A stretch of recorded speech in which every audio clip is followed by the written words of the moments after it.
Just a quick video, just some random thoughts that I had this morning.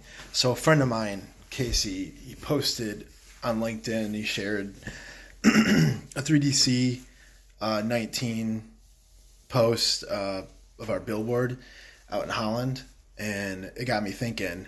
So, I met Casey 5 or 6 years ago at a startup weekend event in Grand Rapids, Michigan, and I really didn't know that there was this whole maker movement thing. And 3D printers existed, but they were for companies and people with a lot of money. And that event kind of introduced me to kind of the entrepreneurial way of thinking. Like, even though I'm not necessarily an entrepreneur, I feel like my mentality is to dive into just weird, crazy situations, just because I can't sit idle. And kind of introduced me to that culture, which has been great and helpful, I think, for my career and my future. But it also introduced me to the maker movement. So up until that point, I didn't realize there was such a like I didn't know there was a space even in Grand Rapids where you could go and just make stuff and have access to tools.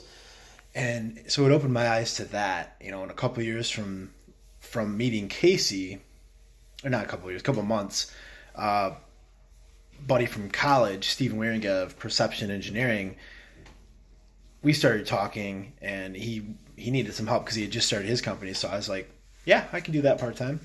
And then he let me borrow a 3D printer.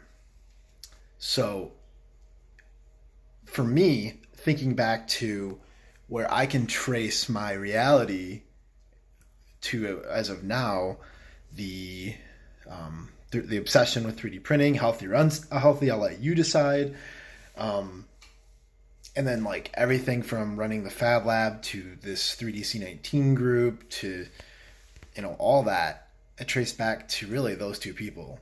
So Steven let me borrow a really expensive 3D printer back then. It was still kind of expensive, a little spot. Let me borrow that for the summer, and then he needed it back for his business, and I'm like, well, crap, now I need one.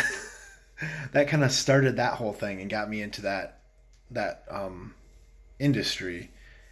And Casey, him and introducing me to the makers, like those two connections. Like I didn't think much about Casey after I met him at that event. Not really. I was just like, oh, this dude's in charge of a cool space in Grand Rapids. And I didn't even reconnect with the GR Maker group until a couple of years after that. So, I don't know. It's just, his posters got me thinking about taking those steps that you don't understand fully, but you are drawn to. I went to that startup weekend event and I fell flat on my face. I pitched an idea that is basically now Instacart or Shipped like 5 or 6 years ago. I didn't know how to make an app. I didn't know how to make a website. I just thought it was a good idea. Nobody voted for me, by the way. I thought somebody even told me it was a stupid idea. Like they came up to me and said that. And now, then here I am like, oh, man, I guess it is stupid. Okay, no one chose my idea.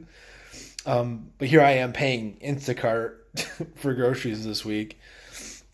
That's besides the point. But like just that small step of, yeah, I had a day job for 40, 50, JR, so it was like 50 hours a week. I worked a day job and then had this idea and I had no outlet, right? So like just that, and I was scared. I've never pitched anything in my life. I thought I was going to go to my day job, my 7 to 5 job, and go home and, watch sitcoms and TGIF TV and have a good life. But just that going to that event, I pushed myself and practiced all week for it. And I went to it and I met some people that I wouldn't have imagined would still be relevant, I guess, down the road. But it just goes to show you never know what can happen with anything. Like the smallest little interaction can have a ripple effect throughout your whole life. And would the 3DC19 stuff be going on right now if I had never met Casey? If Steven had never let me borrow his 3D printer? I don't know. I feel like maybe I'd eventually have gotten into 3D printing because it was so cheap. I feel like, or it eventually got cheaper.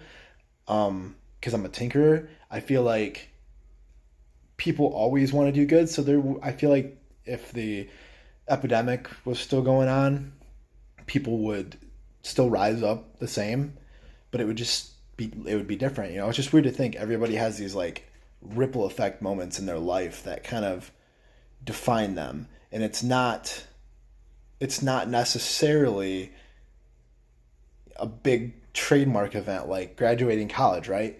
Everybody would assume that is a trademark event. Yeah, I guess it is, but like just meeting this guy that ran a makerspace probably had more of an effect on where I'm at right now than my college degree.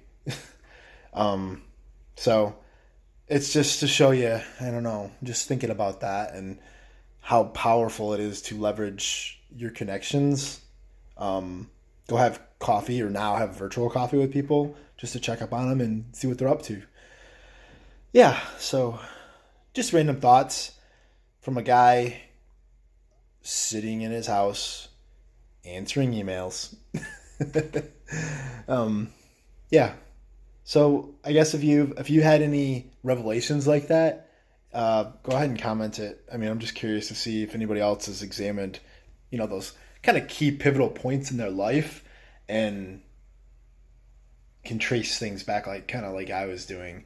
I mean, it's the butterfly effect, right? Who knows what would happen if things didn't fall into place quite like that. But all right, so it's been about 7 minutes and I've been rambling on, and most people probably won't watch this this long, but that's fine. But stay safe, stay distant. Peace out.